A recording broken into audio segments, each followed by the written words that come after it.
This is the series decider, guys. The preview for the series decider between South Africa and Bangladesh. The game will take place in PE. It will start tomorrow at 10 South African Standard Time. And we're going to be discussing the game, talk about everything ahead of this game, what we've heard about the pitch, what we've heard about what we think about selections, what Dean Helga had to say in his press conference. There's so much to cover, guys, today. So we will cover all of that. We also got a little video clip that we're going to play you from Abai. He couldn't make it to the show today, so he asked us please to give his thoughts as well. So I'll probably play that at the beginning or at the end of the show. We'll see how it can fit in to the slot we're busy with, and I'll go through some of the details that we need to know about the second test in Gqeberha, or formerly known as PE. So we can get into it.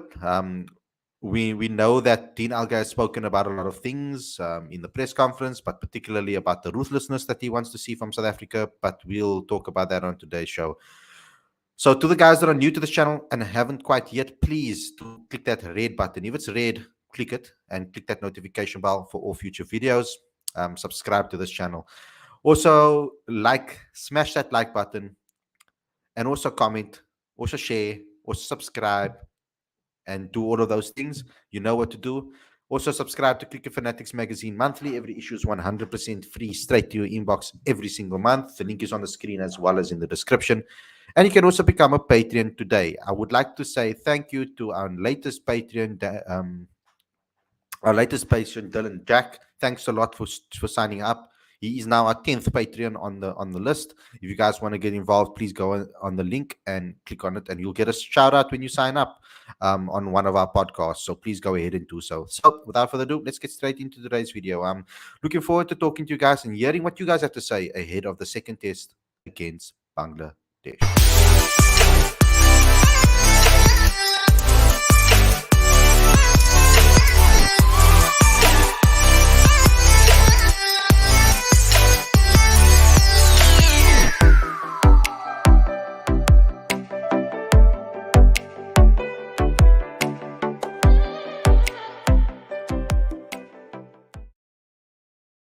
Good evening, everybody. Welcome to Cricket Fanatics Magazine. This is your daily show, and it's also your preview show as well. I'm your host, Khalid Mahidin. And this is the show where we talk about everything that has to do with the second test between South Africa and Bangladesh. It is the series decider, guys. So we're hoping that South Africa can either get a draw or win the match. And that's going to be the aim. And South Africa is going to have to come here with a full game plan. Of course, after everything that has happened with Bangladesh and the accusations and everything that has taken place, we're going to have to discuss everything. So Osama joins us. I've sent the link to all the groups again. Let's see who joins us. But we do have some comments from Abai as well that I will play a little bit later on the show. But let's start with the big picture. Let's start with what's been going on.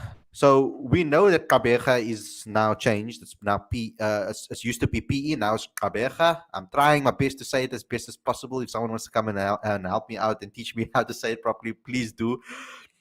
So we used to certain conditions, very windy conditions. I mean, Dean Alga actually spoke about it actually favoring South Africa, the windy conditions actually. So it's normally known as the windy city. It's known as the friendly city as well. There's plenty of different nicknames that Gqeberha or PE or Port Elizabeth has. So currently we knew that there was going to be a lot of tension going into this press conference because of everything that happened prior. So now let me just give you a quick background so you guys understand. There were some comments made about the Proteas, the umpiring, but particularly about the sledging. And what was said was that there was unbearable sledging that took place. Now, Muhammadul Hassan spoke. Muhammadul Hassan Joy was the one that was a victim of the sledging, and their captain, the Bangladesh captain, spoke about it. He particularly mentioned it, and there were some quotes that went on ESPN Cricket Info, in fact, from the captain talking about it. So we automatically all assumed, okay, this is foolproof and this is true, and we took it as face value that is what took place.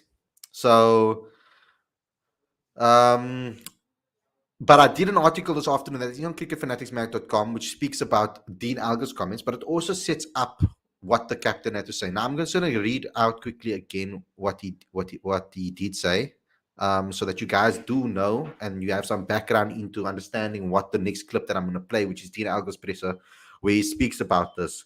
But Mamanul Haq spoke about unbearable sledging. He said they surrounded Mahmoudul Hassan Joy when they went out to bat. They were saying something. He couldn't say anything back since he's a junior player. It was deplorable. That's saying something part. We did a whole show on this. Of course, they were speaking about the sledging and they said definitely took place from both sides, but they were saying basically that South Africa went overboard. And they said that they actually went to the ICC and they complained. So that was the narrative. And then Dean Alger was asked about it, and this is what Dean Alger had to say in his presser. I don't think they're justified whatsoever, especially towards the South African side. Look, we play the game hard, and if anything, we were just giving back what we were getting when we were batting. And this is Test cricket; it's a man's environment when it comes to playing this at this level. And I intend still to play the game hard. By no means that we swear or use foul language towards the Bangladeshi cricketers, because we still respect them in that nature. But we were just giving them back what we were receiving when we were playing. I just think they need to harden up and play the game at a level that maybe they're not used to. But yeah, this is purely just us not retaliating. It's just us playing the nature of cricket that we received it first, and we just responded in that way. But again, we never used bad language. We never used foul language. One of my messages to the players were that we do everything with dignity and we don't throw our badge away. We don't throw our name away whatsoever. So yeah, I don't see it. I honestly didn't see any bad sledging out there, even from their side. I didn't see anything. So yeah, I just think this is Test cricket and we need to dry our eyes sometimes.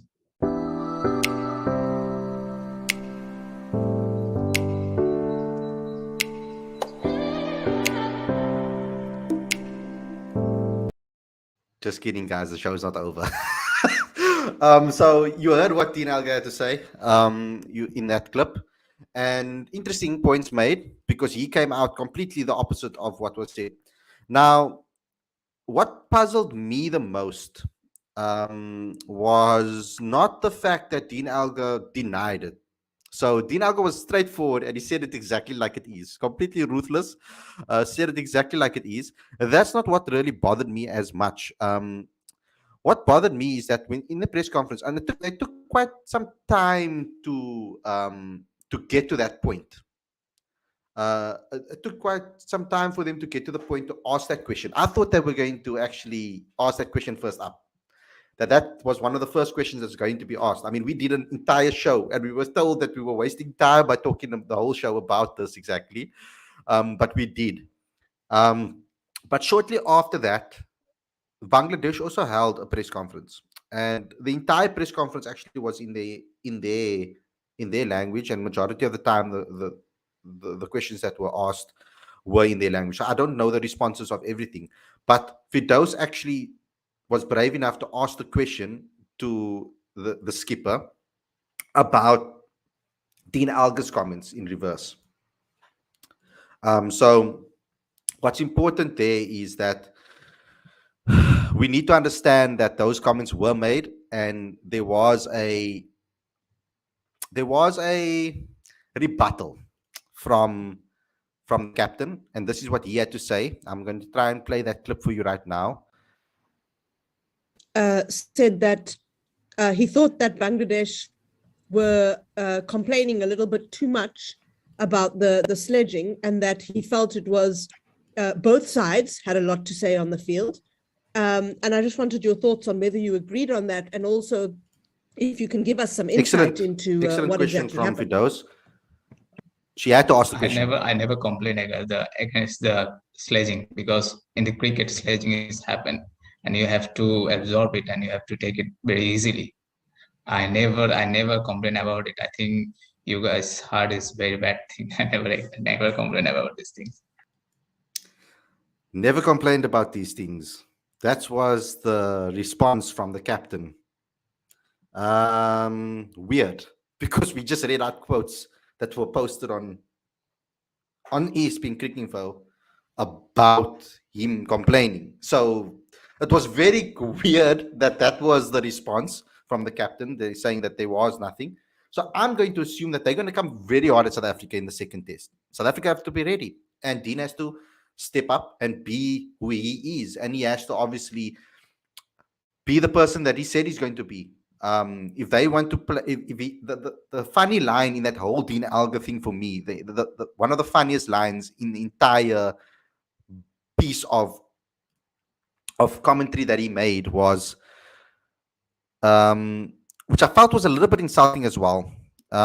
He said, "But we just give back what we were receiving when we were playing. I just think they need to harden up and play the game at a level that they are maybe not used to." That was a bit of an insult. And then how he ended it: "This is Test cricket, and we need to dry our eyes sometimes." I thought that was quite hectic comments from Dean Alga, quite fierce, quite ruthless type of comments.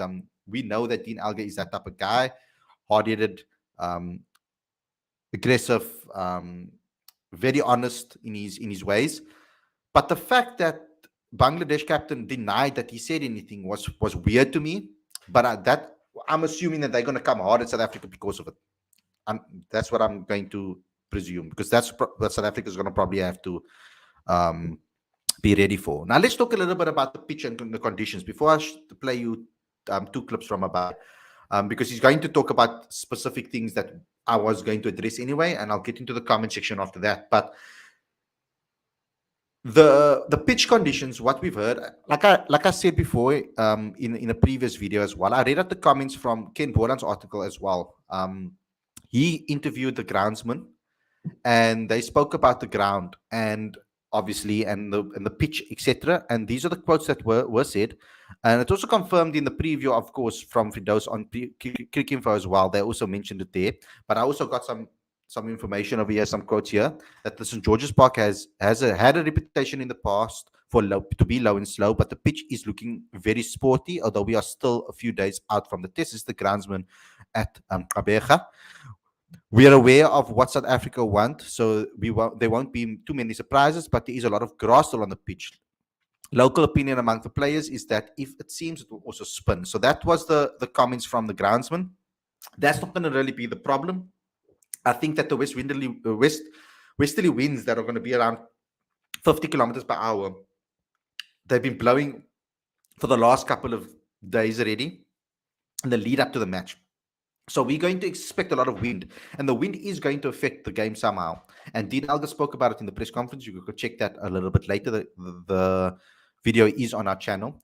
But there's also an 80% chance of showers on Sunday. So conditions are expected to be clear throughout the test. To be clear, and there's also 80%, but there is an 80% chance on Sunday for rain. So that's about the conditions. That's very important that they speak about the conditions, because Dean Alga spoke about how it could aid us. We could possibly see two spinners too, I think, being that the wind will probably aid the spinners as well. Mushfiqur Rahim needs 127 runs to reach 5,000 test runs. We know that. And Tamim Iqbal needs a double century to get there, almost 212. And South Africa, we know that at St. George's Park, South Africa haven't necessarily had the best of performances in the past. I mean, the last two they played there, to England and Sri Lanka, they lost both. So unfortunately, that's not very good from a South African point of view. But Dean Alga did say that the wind plays a massive factor, and that the wind is coming over the scoreboard. They call it the swing wind, and it might assist the bowlers. If the wind comes through the gap between the change room and the stands, it's a swirling wind, which plays a massive part with the ball when it goes up in the air and catching. The wind also is a factor with the batters, because it tends to blow you a bit over your front foot and gets you to go across the ball a little bit. That could be a massive thing, especially for the batters that we have in our team that have technical flaws and issues we've been talking about. The wind could play a factor in both. Our fielding also hasn't been that great. So the swirling winds, etc., we're going to have to be really, really good in the field. And that's just, unfortunately, what's going to have to happen. So, yeah, that's basically what I have to say about that and setting up the scene and telling you guys about what was said there. Let me go and play Abai's first clip. He couldn't get on the show. He apologizes. Please smash the like button. But this is what Abai had to say. Hey everyone, yeah, it's nice to be back. Really excited for the second test match between the Proteas and Bangladesh. I just want to start off by saying that it's nice to see the early progress with South Africa taking the first game. We didn't see that in New Zealand. We didn't see that in the home series against India. But this early progress has been priceless. Now the focus is going to be how efficiently can we close out this series, because momentum's on our side, and it's refreshing to see a renewed sense of confidence from these guys. I think one major area of improvement would have to be the catching. I know that in the first innings last game, a couple of drop catches allowed Bangladesh to chip away at the deficit, and what could have been a lead of possibly more than 100 runs ended up a lead of 69 runs, which isn't necessarily a bad thing, but it could have been much better, and it should have been much better. I think the second area of focus is, I guess, more consistency for the Pacers. Now, I understand that Lazard Williams is new to Test cricket, but Duan Olivier, I think he was a little down on pace, and he wasn't quite consistent with his lines and lengths. And for a guy with plenty of experience, it wasn't as heartening to see, but I think as fans, we naturally have expectations for better performances. Another point that I want to address is the all-rounder discussion. I understand that yesterday's show was focused on all-rounders. I hate to say this, but Vian Mulder's been pretty disappointing. I mean, 9 test matches, 15 innings, average of 14, and he hasn't passed 50 even once. And for a guy who's supposed to have lots of potential, it looks like he's still in the adjustment process of Test cricket, and he hasn't quite figured his game out. So I think on that basis, he might be replaced by a bowler, possibly Luto Sipamla in this game. But I wouldn't be too surprised if he gets another game, because you'd want to have an all-rounder on the side to add to your batting depth as well as provide another bowling option. When it comes to my definition of an all-rounder, there are 2 points. Point A would have to be whether he can operate as a specialist bowler, and as a result, the team will be able to accommodate another batter. And point B would be, is he able to bat in the top 6? And as a result, the team would be able to accommodate another bowler. A true all-rounder would have to fit both points A and B, and understandably, there are very few of those. The names that come to mind are out of the current bunch are Jadeja, Ashwin, Stokes, Shakib Al Hasan. I don't think Simon Harmer is quite there with his batting, but his bowling has been a very, very important asset for the Proteas. Okay, so that's what Abai had to say, and some interesting points over there that he made. Now, specifically, what I want to speak about over there is obviously how the catching is going to be so important. So with the wind, and we know that the wind is hectic. I already explained to you guys beforehand that the wind is hectic in PE, and Dean explained that if it's coming from different directions, that it's going to swirl a little bit, or maybe it's going to give the batter some issues in certain cases. And I've read out that quote. So interesting points from Abai, because it's something that we need to talk about. And pause with me now. Oops. Bad timing. Okay, no problem. Sure. I'll bring you back on again when you're ready. Okay, so so there is kind of a few things that we can speak about, and we'll talk about it when Paul is ready. But he did mention things about the all-rounders, and we're going to me and Paul are probably going to debate right now at this point in the preview. I think we're going to debate the starting lineups and speak about who we want to see in the starting lineup. the fielding is an issue for me, and I think South Africa, if they want to be ruthless, they're going to have to be compact in the field, and they have to make sure that they don't drop catches, etc. I think Bangladesh is going to come out swinging because of everything that has happened before this test, the sledging and everything, and then denying that the sledging is happening. So all of those things we're going to be discussing. We've already discussed all the sledging side of things and what Dean Alg had to say and what the captain had to say. But I think now we can get into the conversations about the 11. So let's go. Umpo, the major thing that I think we should talk about here is that lineup. What are we going to do with Simon Armour? And what are we going to do with Vian Mulder? Do you feel that, because there have been quite a few people in the live chat that have been speaking about over the last couple of days about maybe Vian just needs a break because he looks a lot heavily under pressure at the moment. That he's, I think that it's more that than anything else that is bothering him. I think it's mentally he's just, I think, shot. Not under just. Yeah, he looks under a lot of pressure, and it seems like they put him under that pressure. Like you said in the last couple of 2 days ago, I think it was, where you said that it maybe almost seems like they told him this is like your last opportunity to score runs over here, and it looked like the whole world was on his shoulders. So for this test, going into PE, we know that generally speaking it's low and slow, but from what the groundsman said, there's a little bit of grass on the pitch, and they're going to cut it down. He said that there's going to be something sporty for both, for pace and for spin. He said that normally if it spins, it does spin too. That's what he said.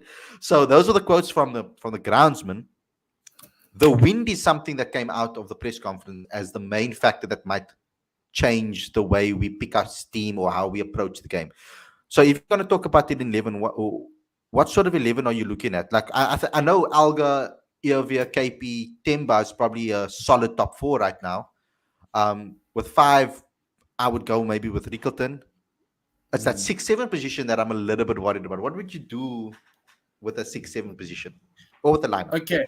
Well, Alga said there's no change. Effectively, wants to do continuity. But what I would have done, actually, I would have kept Vian, because the fact that we've lost so many of our experienced pacers, I wouldn't want to bring somebody else in. And who could I bring in?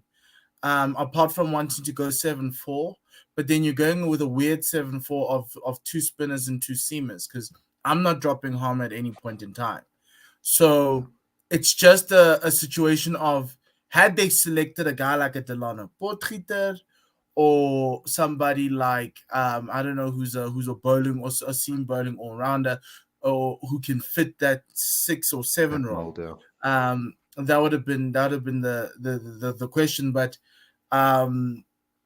yeah, look, it's like, I don't understand why 6 is a question. 6 is Cal Verena. But yeah, 7 Vian Mulder, sorry dude. He's gonna play this last one. I think this is probably gonna be his last chance. Then he must go play county cricket and try to regain some confidence. Hopefully he can get confidence in this match.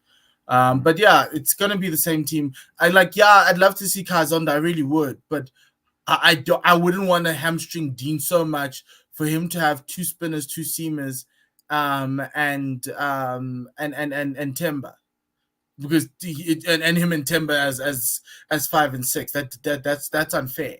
So Vian's important. He will be important in this test, especially when there's swing.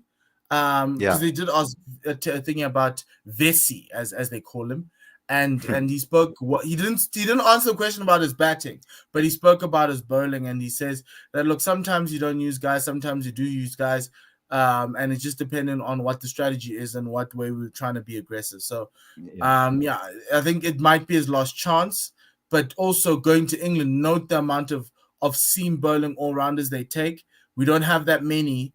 And so it's just going to be quite interesting to see how they do it. But if, let's say, Kagiso was back and Kagiso is one of the other seamers, I would then say maybe you could drop him and bring in another batter with your 2 spinners. But it's still a little bit too tough, because South Africa have always played with 3 seamers. Like international teams are comfortable with 3 seamers, especially even like, I understand if it's like, it's not a dust bowl. That's the thing. So, We can't just be like we want to go in with 2 spinners and 2 seamers, like we're playing on the subcontinent. Yeah, because what the groundsman said, it doesn't seem like it's going to be the regular low and slow pitch that we normally used to at PE, according to him. So like, I'm hoping that it is going to be a sporting. Because it will be an exciting match then, I think, between the two sides. Yeah. We've got a super chat, guys. If you want to get your super chat questions in, please do so. If you want to make any statements, I just want to say this quickly, Paul. Thank you, Jason, for the super chat. He says Darren de Pavlin should play. He's one of the quickest bowlers in South Africa behind Nokia. Now, we were speaking about this on a previous show where we spoke about maybe that Dwan Olivier's position, maybe Dwan can sit out and maybe be replaced with someone that has a little bit more pace. Seeing that Lazard Williams had a great debut, I think he bowled really well. He showed aggression. What the commentator actually said, Brent, Brett is one of my favorite commentators, in fact. And he actually mentioned that he said what he likes about Lazard and what he's noticed over domestic cricket is that he keeps the same intensity right through the game. Yes. And sometimes he even gets better as the game goes along. And I really like that. I really like that from him. Even with the discomfort that he had because of the skin irritation that he had, he still went on in bowled still 140s. So interesting to see that he can hit that 140 mark. I want to see it go. I want to see him do it more often, though. He's more in the 135 to 140 mark. I would like to see him hit that 140 mark a little bit more.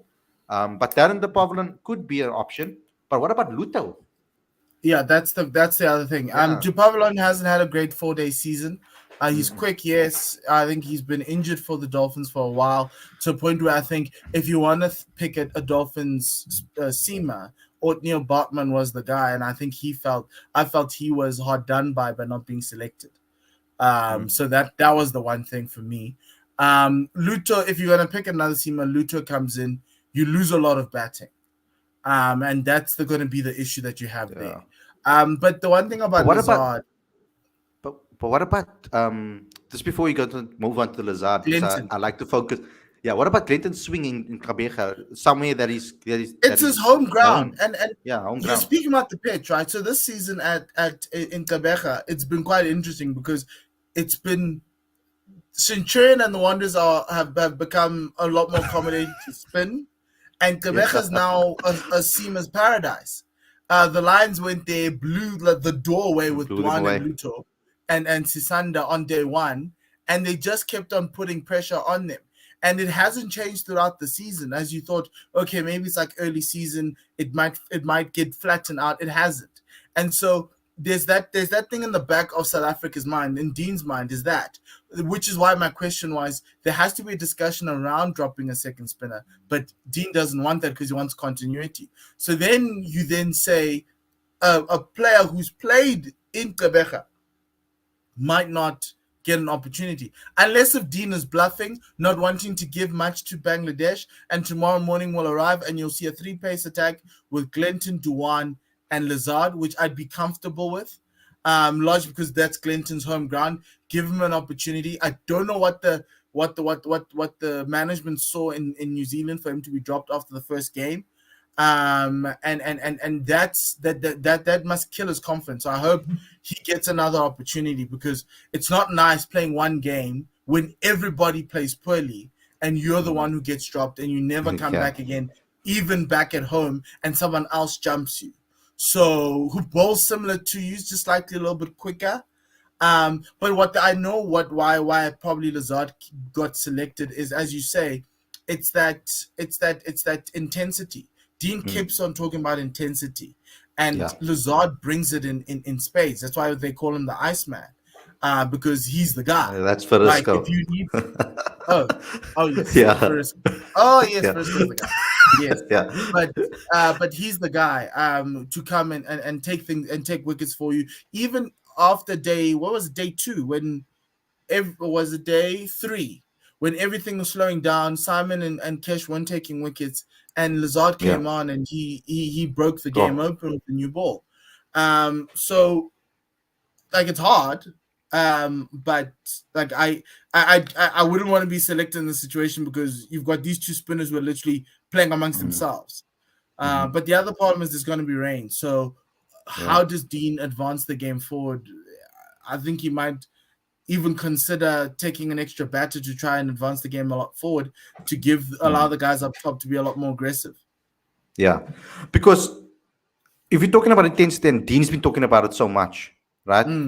My impression of intensity is to make sure that you fix the areas that you weren't that intense. And I feel that Duan Olivier never really brought it in the previous, but because of what he did the season at PE, it's going to be in Gqeberha.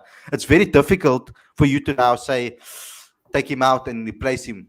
But for me, it's a no-brainer, because I would like to keep that pressure on the team, going with someone like Glenton. Now, Glenton, in my eyes, is the best new ball bowler with regards to domestic cricket, other than now our players that are consistently getting picked, like KG and Hendrix and all of them. If you go look at his stats, Glenton's stats with the new ball, especially in his first spell, he takes majority of his wickets in his first spell with the new ball. He struggles later on, and that's where you can bring a Lazard in. So that's where you switch the two. I feel they'll work very well together, because I feel like Lazard can open up, but then when the intensity is falling, you can then bring in an extra seamer with Lazard Williams and put the pressure back on again. Because I think that Glenton, towards the second spells and later on in the game, as the game goes on, he actually doesn't get always better. He does decline a little bit. So he's very dangerous with the new ball. And the Warriors knew exactly how to use him, and they used him very well for years. Someone that actually noticed this and picked that out, and I want to give him a shout out. I haven't spoken to him in a long time. I'm going to give you a call, Mr. O. Mr. October told me this. He said, just watch and take a note of Glenton every time he plays. You'll notice that he takes a lot of wickets in his first spell, but in the second spell, he doesn't necessarily come to the party. So he made me aware of it, and then I watched, and it seems to be the case. So if you were the coach, and we know that Dean said he wants to keep consistency, but if you were the coach right now in the selectors, would you drop Duan Olivier at this point? I know you're a Lion supporter, but unbiasedly now. Dude, Duan's like the last guy. Like, he's like, I love the Lions. I love like everybody else, and like Duan's there, and I'm like, dude, the only reason why you're here is you're taking wickets. Just come take wickets. Outside of that, I knew that will get unused. I knew that will work. I knew. Dude. I was like with Reza last night and holding the trophy. Like, why would I? No, it's fine. Anyway, look, Duan's pace is always lower. Dean says his pace is up. He said it in the press conference. I was like, okay. I was also shocked by that. Yeah. But it's slightly. It is slightly. Look, he's not bowling 128 on average. 126 on average anymore. Maybe he's bowling 128. So my thing is this, right? It depends on what the ultimate outlook is, right? If the ultimate outlook is we don't care about the World Test Championship final, I would give someone else an opportunity. But if we do, I'd have to go with the same thing. And I think they do, because they see themselves at the top of the log. But the question they need to ask themselves properly is will there be a regression? And if there will be a regression, let's say we play Australia, we play England, and all of those, then maybe don't give Duan an opportunity, but give someone else an opportunity. But I see that Yorkshire's now turned down Duan because he's going to be playing for the Proteas. He'll be touring with the Proteas. So that kind of gives you an indication. He picked South Africa. He picked us.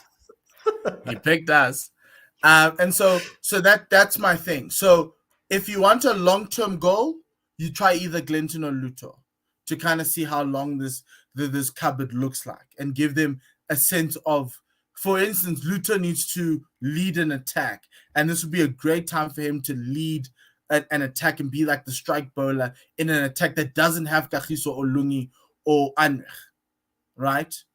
And that's what Lazard was, and he's gained valuable experience, and I think he's gotten more experience than what Glenton and the guys would have gotten, because when you bowl and you're having a bad day that Kagiso's right there.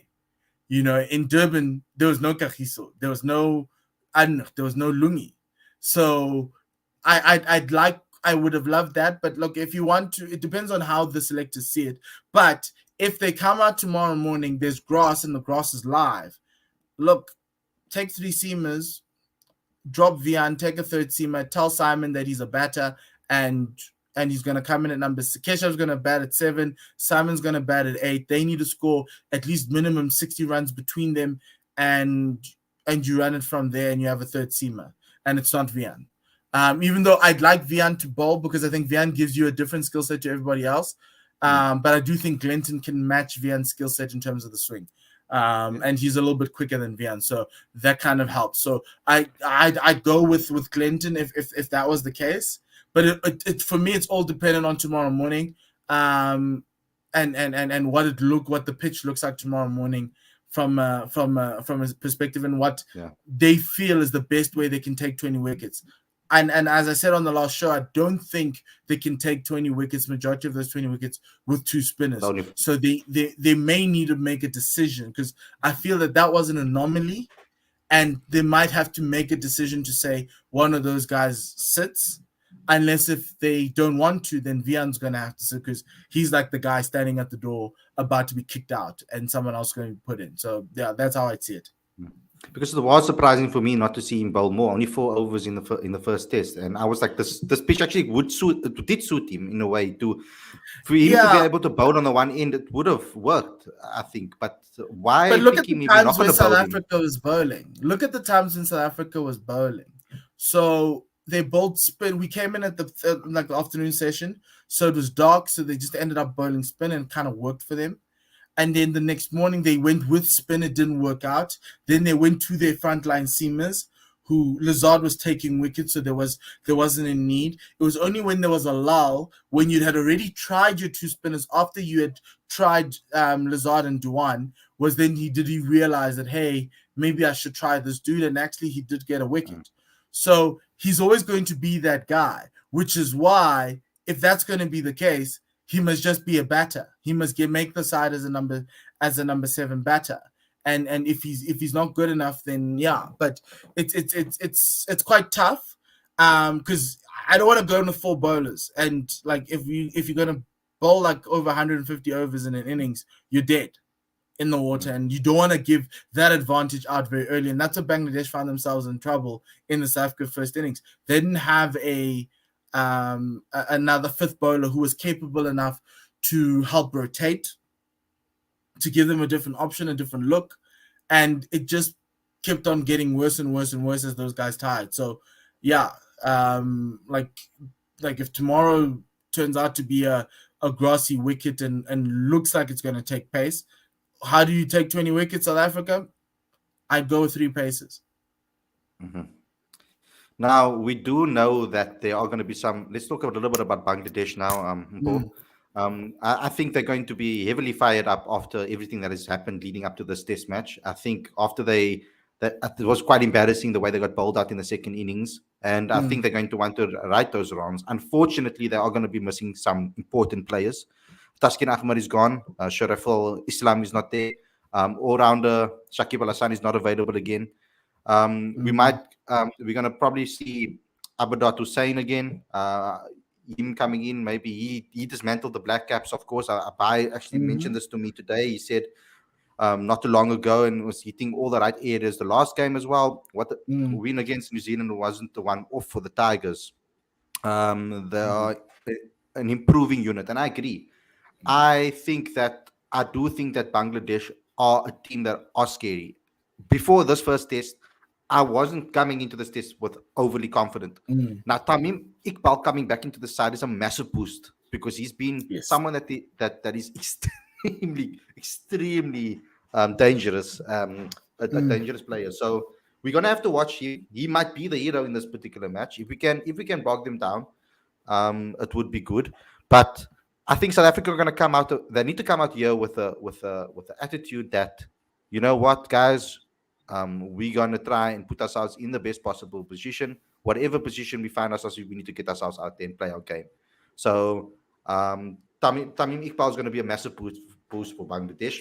But for you, your key players from a Bangladesh point of view? For me, it's going to come down to whether Bangladesh play a second spinner tomorrow with their 3 seamers, or sacrifice a seamer for a second spinner. But for me, it's Mehedi Hassan. how quickly tomorrow the conditions will move to spin and how the ball turns. That's going to be key for the Mehedi Hassan battle with the Proteas. Eberdot and Tuskin, and as obviously Tuskin's a little injured. But Eberdot and who was that other guy? The other quick, Khalid Ahmed. Khalid.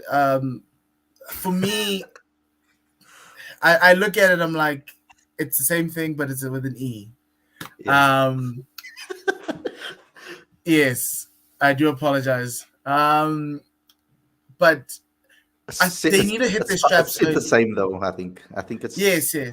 Yeah. So, but my thing is that Mehedi's the key. But if Eberdot can put pressure, take some early wickets, if Mehedi can come in around about over 20 or just before lunch, to see whether there's turn, and if there is turn, it might cause problems for the South Africans, and that's what I'm worried. Going into tomorrow is how these guys play spin, especially after what happened in the second innings. But from a batting perspective, yes, Tamim, Mamadou Hassan Joy, yes, but Mushfiqur needs to score runs. I was going to say that. Mominul needs to score runs. Those guys need to stand up. They've got a lot of guys. They have a more experienced side batting lineup than South Africa has, and they must show it. They need to step up and they need to show it, and that's where they can hurt you. Most importantly, but they need the bowlers to back them up, and that's going to always be the key for Bangladesh. If their bowlers get, because that's how they've always won games. The bowlers have kept them in the game. And Mehdi, sorry, I thought you were done. No, Sorry, it's fine. Yeah, no, I was nearly done anyway, so it's fine. No, complete it though. I want the full stop. No, what I'm saying, if Mehedi and the guys come through tomorrow, and whichever, if they pick another spinner or the other seamer, they're gonna have to, because that's how they've won games. They blow teams away with their batting at home, but their bowling always comes through. And even with that New Zealand game, it was their bowling that got them that advantage. That's what Bangladesh will want to. That's even why Bangladesh decided to choose to field first in Durban, because they knew that their bowling gives them their best chance to win games. Front foot cricket. That's how Bangladesh wanted. And so that's why Mehedi is going to be so important. Those early overs of Mehedi tomorrow morning, or if it's going to rain, whenever it happens, they're going to be so key for us to determine where this game is going to go, because Mehedi caused a lot more problems for the South Africans than any of the other bowlers, regardless. So, yeah, I think for me, that's what's going to be quite interesting to see how the South Africans pull out the shots that Mark Barcher taught them to try and win games. Yeah. And play and now, what I would like to also, if I was being unbiased here, of course, and I'm talking neutral, from Mahedi, like he's also one of the key players for me, but not only because of his bowling. I think that the players around him need to match his intensity in the field, as well as his attitude with the bat. He showed his ability with the bat too. So if they can match his intensity in general, it looks like he's up for it. It looked like there was fire in his eyes when I was watching him on that field. So even on the field, they need to match his intensity. And if they do, they're going to be very difficult to beat. And South Africa could look at a series draw, but I think that with the rain coming in, this wind, there's a lot of factors that might suit South Africa over here. I think actually, look, we might actually get the back end of the test match rained out. We're looking at the forecast. Sunday looks like it might be rained out. Monday and Tuesday look like it might be rained out. So yes, obviously it can change, but yeah, we might end up being a draw, which I think might actually be helpful for both teams. Yeah. No, it doesn't actually. You lose the percentage, the win percentage. You want to always win games. Of course. A draw and a loss don't help you.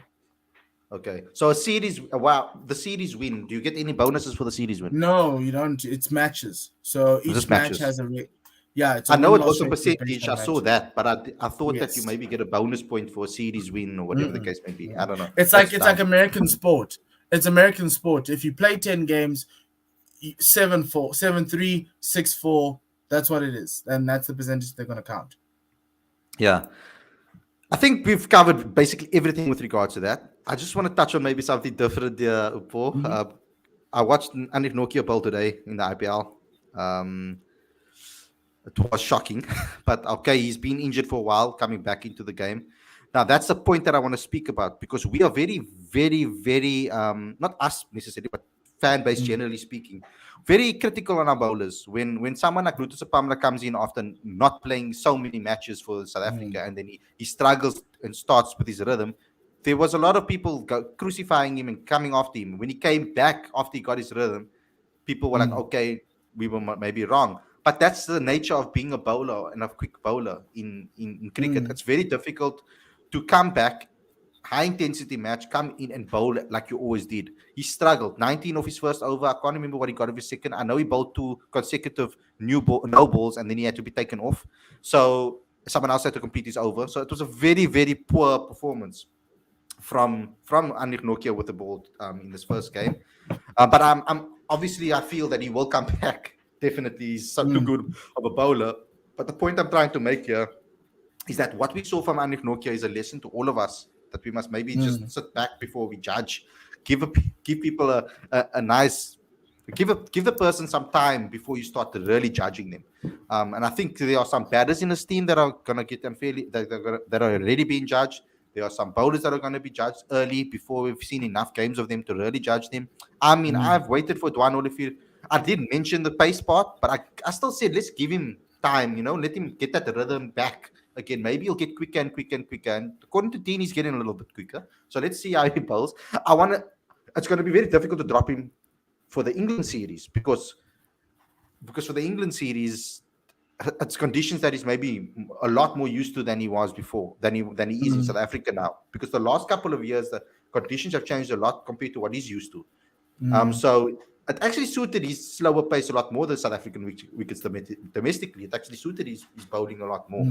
So let's see what happens going forward. But what's your thoughts on that? The judgment, withholding judgment maybe from our bowlers before. But we live in a world that requires reaction. Everything that happens requires reaction. Like even today, guys will say Nokia was awful. Yes, he was. We're not going to hide it. But we live in a world that requires reaction. That's why we have a daily show, because everything happens in the cricketing world and requires reaction. And even though, yes, 6 months down the line, we'll realize that no, we were wrong for whatever takes we had. But that's the nature of the game we're in, and the world we live in. But yes, everything in life requires rhythm. I'm busy watching Tiger here play at the Masters, and he needs rhythm. He's got it, but like on the longer par fives, he's struggling to get up there. He's made some mistakes he'd never make, but that's what happens when you've been out of the game for so long. And everybody, even batters, need rhythm to get themselves back in. Look at how out of rhythm Vian looks. Vian looks as chalk and cheese between him and between Vian, who plays domestically, and Vian, who plays internationally. And it's rhythm, because Vian hasn't played for the Proteas. He's been in and out of the side, so he can't find his place. He can't get rhythm. He can't calm himself. The other person about rhythm was Reza Hendrix. Reza's had a horrible season with the bat. But last night he came out with 150. And it looked like everything was clicking. He found his rhythm. He was moving his feet. Even when he started cramping, Reza was just doing Reza things. He was forcing it. He was pushing it. He wasn't making mistakes. He was playing off of instinct. But that comes with time. That comes with hours and working through. Another thing about rhythm was Mignon du Preez at the Women's World Cup. She walked into New Zealand out of rhythm. And she managed to find it 3 games in, and it worked. Lazal Lee, on the other hand, couldn't find it. She struggled.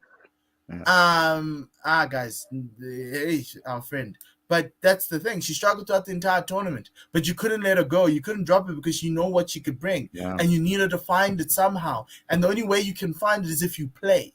So Anuk's going to get better. I think it was a little bit too early. Yeah. But the guy hasn't bowled a ball, hasn't played cricket in like 6 months. So... Yeah.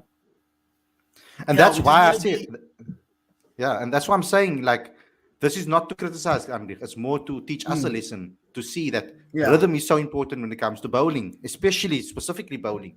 That the rhythm is so. He hasn't played any cricket in 6 to 7 or 8 months or something like that. So it's been tough. He's been on holiday. He's been relaxing. He's also been trying to nurse back to injury, do his rehab, and then get back to fitness. You saw some of his deliveries were 138 around about that mark. It's not, he wasn't bowling at his full speed, and he was still struggling. So he's going to need some time, and that's why I was a little bit shocked that he decided to make the decision to go to IPL.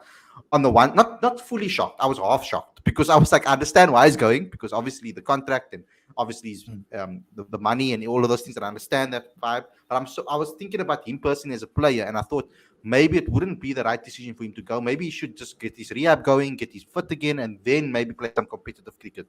But the IPL, I don't mind him getting some runarounds at the IPL and getting himself back to normal again. At least he can go be crap there. It's fine. The only problem is he's going to come out of that IPL and he's going to be playing Test match cricket, and he hasn't. He wouldn't have played. He wouldn't have played longer format cricket in over 6 months, 7 months. But hopefully that's one of the reasons why. Against maybe those ODIs. Hopefully the ODIs against India might get him a little bit closer to being ready. A little bit more closer to being ready. If he plays. I know it's different. The management going to have their work cut out for them. At least it's 10 overs, At least, it's not only 4. So they do have their work cut of you 100% right. They're going to have to make a decision going into that England tour because it's going to be, we need to play Andrich in every game. T20s, ODIs, everything that they can. Yeah. Not ODIs. Hold up. No ODIs. He doesn't have to play. No, let him play. No, but we need a 4-day. We need to also win those games. We're not going to get a 4-day. I know. Before the but we can get away. You can get away with Kagiso and Lungi in those games because they were good against India. What I mean we need to play like a 4-day game against like a county, or like even if it's a county B side, like we need to organize something. COVID's gone. Organize a 4-day game. At least leave it like a week early so our guys can get some proper game time. I see Surrey's doing a great job with some South Africans, so maybe that would be nice. But we need a 4-day game. We really do. Because that's when you're going to at least give Anrich an opportunity to get all that rust out so that when the first test starts, he's good. So let's go with a prediction. My heart is telling me South Africa are going to win this match. My head is saying that it's not going to be that easy. I am wary of Bangladesh's threat. They're not the same, like I said before, I don't think they're the same Bangladesh team that have toured South Africa before. I think there's a lot more talent and a lot more quality in this side than there's been in previous times that they've come here. And I think they're going to give us a proper run for money. They also have got a South African staff.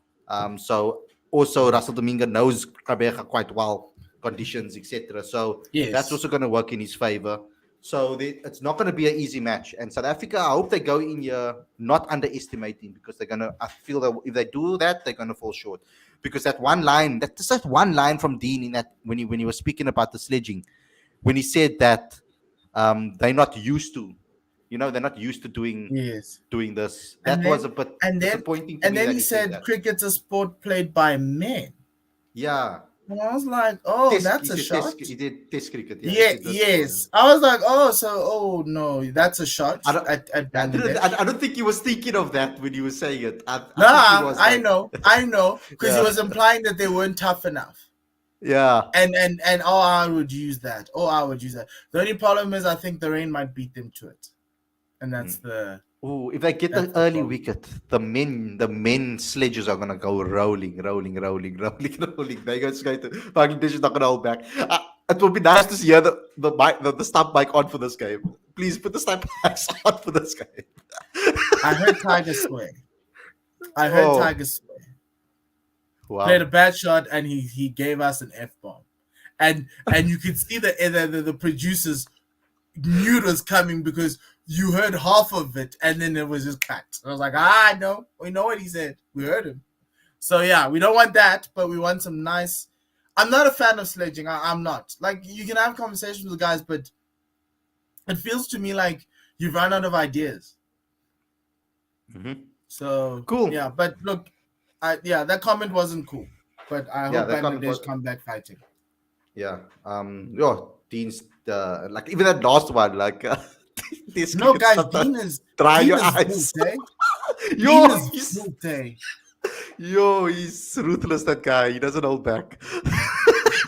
It's funny sometimes, but it's a bit scary, but it's also funny sometimes. I laugh. I love his presses because it always makes me laugh. Remind me not to get onto his bad side. Oh yeah, don't guys. Hey, Yeah, I and was so especially- nervous in my interview with him for the bag. I was quite nervous that I was going to say something that maybe pissed him off. I was a bit weary about it.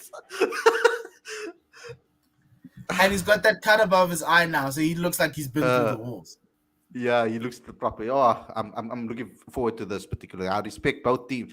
And Joy, I respect Bangladesh. I didn't disrespect them. I actually gave them quite a lot of credit over here before this test and this test. We're not disrespecting them. We did. You guys did collapse. You can't deny that in the second innings you collapsed. You can blame it on anything that you want to, but you did.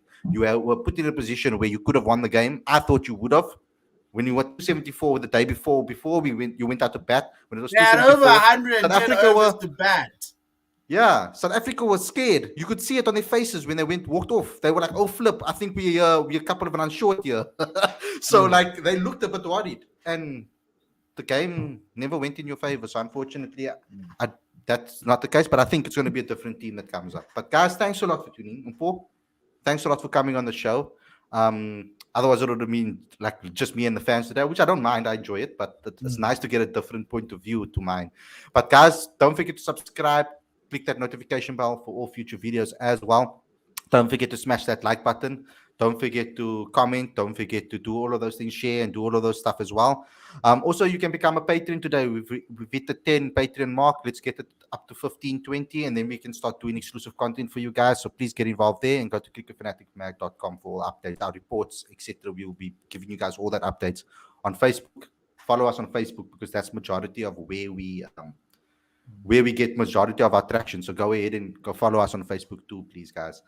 Thanks a lot for watching, everybody. Thanks a lot, Paul. Thanks a lot to all the fans. We'll see you guys again tomorrow with another review show. It's a calling show, guys, so you guys can call in and have your say if you are upset or happy about the way South Africa performs on the first day.